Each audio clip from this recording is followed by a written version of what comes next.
देखिए, दिनांक 8/7/2024 को मॉडर्न कॉम्प्लेक्स में रहने वाली श्रीमती शिल्पा गांधी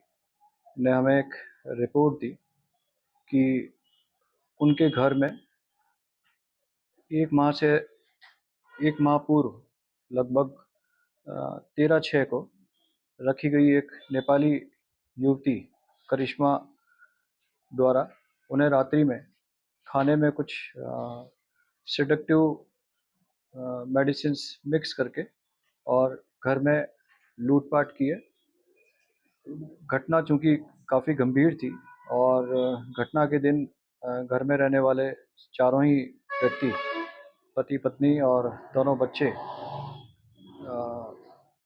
मूर्छित अवस्था में हॉस्पिटल में एडमिट थे। इस घटना की सूचना पर हमारे द्वारा तुरंत कार्रवाई करते हुए उक्त महिला करिश्मा, जो शिल्पा के द्वारा अपनी फ्रेंड के सजेशन से एक प्लेसमेंट एजेंसी के माध्यम से इसके घर में रखी गई थी,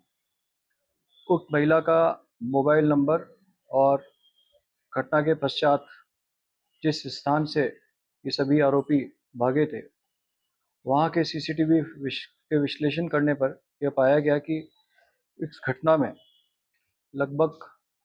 9 से 10 लोगों की संलिप्तता थी। घटना की जानकारी मिलने पर टेक्निकल एनालिसिस कर और सीसीटीवी फुटेज के माध्यम से हमने इसमें एक अर्टिगा गाड़ी जिसका नंबर UP70MT6925 की संलिप्तता पाई। उक्त गाड़ी प्रयागराज में रजिस्टर्ड थी। इस पर और चूंकि करिश्मा का जो मोबाइल था जो बॉम्बे में रजिस्टर्ड था, एक टीम हमारी बॉम्बे गई। बॉम्बे से जानकारी करने पर यह पता लगा कि उक्त मोबाइल भी चोरी का था। तत्पश्चात हमारी एक टीम उक्त टेक्निकल एनालिसिस के पश्चात दिल्ली गई। दिल्ली में हमारी एक टीम जो SHO सुखेर श्री हिमांशु सिंह के नेतृत्व में थी, साथ ही पर्यटन थाना प्रभारी करणवीर और SHO बेकरिया धनपत,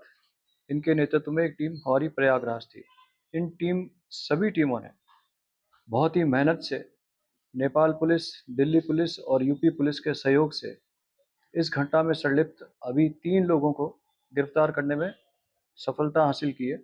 ये तीनों लोग, एक वीर बहादुर उर्फ बल बहादुर निवासी नेपाल, हीरा सिंह निवासी नेपाल और अफजल जो उस कार का ड्राइवर था, इन तीनों को गिरफ्तार करने में सफलता हासिल की है। वीर बहादुर और हीरा सिंह दोनों ही नेपाल के डिस्ट्रिक्ट टोडी के निवासी हैं। इन दोनों ने मिलकर नेपाल से अपने जो साथी गैंग के सदस्य हैं, जिसमें करिश्मा, जिसका मूल नाम लक्ष्मी है, इसके अतिरिक्त दिनेश, मिथुन, कांचा और सुरेंद्र, सनी, शिवा और राहुल, इन सबको नेपाल से बुलाकर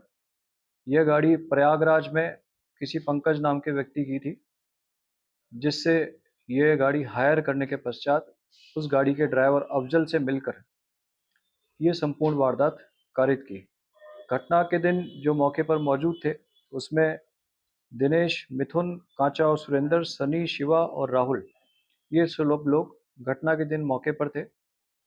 इनमें से दिनेश, मिथुन, सनी और शिवा, ये सब लोग गाड़ी से उतर करके करिश्मा के द्वारा जब फ़ोन पर उन्हें सूचना दी गई कि चारों ही परिजन मूर्छित हो गए हैं, तब ये सेलिब्रेशन मॉल के पास, क्योंकि पूर्व से ही गाड़ी में तैयारी अवस्था में बैठे थे, तो इन 7 लोगों में से 4 लोग, दिनेश, मिथुन, सनी और शिवा, गाड़ी से उतरकर संबंधित मकान पर गए और करिश्मा के सहयोग से ये संपूर्ण लूटपाट की घटना मौके पर कारित की। और लूट करने के पश्चात ये चारों व्यक्ति सेलिब्रेशन मॉल पर पूर्व में खड़ी गाड़ी, जिसमें अफजल, कांचा और सुरेंद्र और राहुल ऑलरेडी थे, उनके साथ मिलकर यहाँ से फरार हो गए। और यहाँ से जाने के बाद इसे नेपाल बॉर्डर पर अफजल द्वारा छोड़ा गया। अफजल को और गाड़ी को हमने गिरफ्तार कर लिया, उसके कब्जे से गाड़ी जब्त कर ली है। इस सारी घटना का वो मुख्य सूत्रधार था वो वीर बहादुर उर्फ बल बहादुर है, जो पूर्व में भी मेरठ में करोड़ों की एक डकैती में, इसी तरह की तरीका वारदात की डकैती में पिछले कई वर्षों से वांछित है और 5 लाख का इनामी बदमाश। नोएडा, दिल्ली में नेपाली लोगों को, नेपाली युवक युवतियों की मदद से लोगों को विश्वास में लेकर के वहां पर घरों में नेपाली युवक युवतियों को रखवाता है। तत्पश्चात महीने 20 दिन में वो सारे घर की डिटेल लेकर के और वहां पर नकबजनी, लूट और डकैती की वारदात कारित कराता है। यह व्यक्ति इतना खतरनाक है कि इसकी दिल्ली दिल्ली पुलिस इसके पीछे है, यूपी पुलिस इसके पीछे है और साथ साथ हरियाणा की पुलिस भी इसके पीछे है। इसी की पूछताछ से जब हमने इसको गिरफ्तार किया, इसी की पूछताछ से मिले इनपुट के आधार पर कल हरियाणा पुलिस ने लोहाना डिस्ट्रिक्ट में इसी तरह की मोडस ऑपरेंडाई की एक डकैती की वारदात को होते होते रोका और रंगे हाथों एक नेपाली युवती कीर्ति को किसी डॉक्टर कार्तिक के घर में डकैती करने की वारदात के दौरान रंगे हाथों पकड़ा, जिसके पास रंगे हाथों बड़ी मात्रा में जो लूट की गई ज्वेलरी और कैश की मात्रा थी वो बरामद की है। यह सब प्रयास हमारी जो टीम गई थी, हिमांशु सिंह जो एसएचओ सुखेर है, धनपत जो एसएचओ बेकरिया है और एसएचओ पर्यटन थाना है करमवीर, इन्होंने बहुत अथक प्रयास करके 3 जिलों की और 3 स्टेट की पुलिस से सहयोग और समन्वय करने के पश्चात लगातार 8 तारीख के बाद आज दिनांक तक लगातार फील्ड में रहे, लगातार दिन रात मेहनत करने के बाद इस गैंग का खुलासा किया। अभी हमने इनको पुलिस रिमांड पे लिया है और पुलिस रिमांड पे लेने के बाद हम इनसे लगातार पूछताछ कर रहे हैं कि इस घटना में इन्होंने किस तरह से इसको अंजाम दिया और शेष जो आरोपी हैं, जो अभी हमारी जानकारी के अनुसार नेपाल भाग गए हैं। हम नेपाल पुलिस के लगातार संपर्क में, हमारी एक टीम अभी भी नेपाल बॉर्डर पे और दिल्ली पे है और लगातार हम वहाँ की स्थानीय पुलिस के संपर्क में हैं और हम कोशिश करेंगे कि जल्द ही शेष आरोपी पकड़े जाएं। सर, इस वारदात में इन्होंने कितनी लूट की, क्या माल? प्राथमिक जानकारी है लगभग 20 से 22 लाख रुपए का कैश प्लस ज्वेलरी चोरी गई है। अभी तक इस घटना में चूंकि हमें सिर्फ 2 मेन चीफ कॉन्स्पिरेटर, मैंने जैसे आपको बताया हीरा सिंह और बल बहादुर और अफजल जो कार का ड्राइवर था, जो मौके पे मौजूद था, उन्हें ही हम पकड़ने में सफलता हासिल कर पाए। शेष जो आरोपी घटना के तुरंत पश्चात नेपाल चले गए, उनकी हम तलाश कर रहे हैं और उनकी तलाश करने के बाद जो लूटा गया माल है उसे भी हम बरामद करने का प्रयास करेंगे। सर, अब तक इन्होंने कितनी वारदात को अंजाम दिया है इस तरह से? देखिए, जो प्राथमिक जानकारी है कि ये लगातार इस क्षेत्र में इसी तरह की वारदातों करने में सक्रिय रहे हैं। न केवल यूपी, नोएडा, न्यू दिल्ली और एनसीआर के आसपास का जो भी क्षेत्र है, मतलब स्थानीय पुलिस, आप इनके आतंक से इस बात का अंदाजा लगा सकते हैं कि 4 स्टेट की पुलिस इन लोगों के पीछे है और ये 5 लाख का इनामी बदमाश है, जिसे हमारी टीम ने टेक्निकल एनालिसिस करके और लगभग 3 जिलों के सीसीटीवी फुटेज को लगातार देखने के बाद में इस आदमी तक हम पहुंचे हैं और हमारी टीम ने, मतलब ये काम कोई आसान काम नहीं था, बहुत ही कॉम्प्लिकेटेड काम था और एक आउट ऑफ स्टेट जाकर के अपने स्टेट की पुलिस से संपर्क करना और लगातार वहां बने रहना और दिन रात बिना सोए मेहनत करने के बाद ये लोग पकड़ में आए। ये पहले गिरफ्तार हुए हैं? देखिए, जो बल बहादुर है, इससे हमारी पुलिस ने, जो स्थानीय पुलिस है, उसने कुछ पूछताछ की है। पूछताछ करने के पर जो मेरठ केस है उसमें पूछताछ की है, लेकिन कुछ कारणों से इसको पुलिस रिमांड पर नहीं ले पाई। बट उस जिस केस में 7 करोड़ की डकैती हुई थी, उसमें कुछ बरामदगी पुलिस ने जरूर की है। इसके अलावा भी ये कई केसेस में वांटेड है, जिसकी हम डिटेल हमने गुरुग्राम और दिल्ली पुलिस और यूपी पुलिस को शेयर की है और निश्चित रूप से वहाँ से भी हमें इसके बारे में जानकारी प्राप्त होगी और इससे पूछताछ पर भी हमें भी जानकारी प्राप्त होगी। जैसे मैंने आपको बताया कि पूछताछ में एक जो अभी कल की ही वारदात, बिल्कुल प्लेसमेंट, जो प्राथमिक जानकारी है उसके अनुसार जो प्लेसमेंट एजेंसी थी दार्जिलिंग, जिसका मुख्य कर्ता रहता संजोग नाम का व्यक्ति था, बिल्कुल उसी के द्वारा संजय नाम के एक व्यक्ति को इस करिश्मा को छोड़ने के लिए यहाँ भेजा गया था। उसकी भी इसमें प्रत्यक्ष और परोक्ष रूप से इस पूरी घटना में भूमिका सामने आई है और हम पूछताछ करके इसको और क्लियर कर रहे हैं।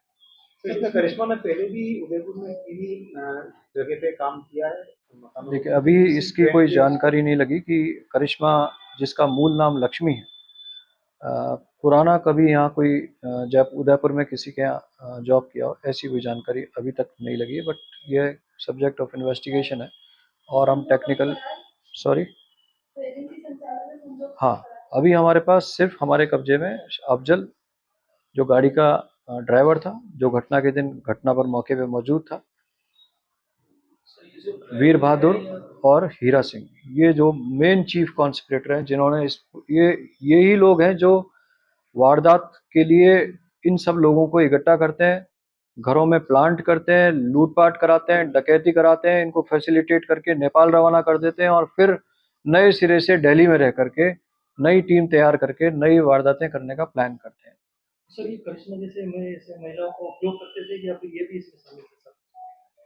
नहीं, ये बिल्कुल चीफ कॉन्स्पिरेटर है। ये ही है जो सारी घटना का सूत्रधार था। ये गैंग को, नई नई गैंग को नेपाल से बुलाते हैं, दिल्ली में किसी के घर पे नौकर को रखवाते हैं, कहीं मेरठ में रखवाएंगे, कहीं राजस्थान में रखवाएंगे। रखवाने के बाद इनको सारी गाइडेंस और डायरेक्शंस यही लोग, वीर बहादुर बल बहादुरी देता है और इन्हीं के इशारे पर ये सारी गैंग्स काम करती है। करिश्मा को नेपाल बॉर्डर पे छोड़ने के बाद उसके बाद क्या स्थिति बदली? देखिए, अभी हम इसमें टेक्निकल एनालिसिस कर रहे हैं, बट हमारी जानकारी अनुसार और पूछताछ से ये सभी लोग अभी नेपाल में हैं। नेपाल पुलिस से हम लगातार संपर्क में हैं और नेपाल पुलिस हमारा सहयोग भी कर रही है। बट फर्दर हम, चूंकि ये कानूनी प्रक्रिया है कि नेपाल में हमारी टीम जाए और वहाँ पर जाकर के नेपाल पुलिस का औपचारिक सहयोग ले, इस संदर्भ में भी हम जो भी संबंधित प्रक्रिया है उसका पालन करके, एसओपी का पालन करके अपनी टीम को शीघ्र नेपाल भेजेंगे। नहीं, जैसा मैंने बताया कि अभी सिर्फ हम इन 3 लोगों को अरेस्ट करने में कामयाब हो पाए, अभी किसी प्रकार की बरामदगी नहीं हुई है। बट हाँ, वो जो सेडेक्टिव मेडिसिन है, जो एक्टी एक्टिव-1 के नाम से जो एक सेडेक्टिव मेडिसिन है, जो इसने खाने में मिक्स करके उस दिन इन परिजनों को दी थी, उसकी कुछ शेष जो टैबलेट्स थी, वो हमने ज़रूर बरामद की है।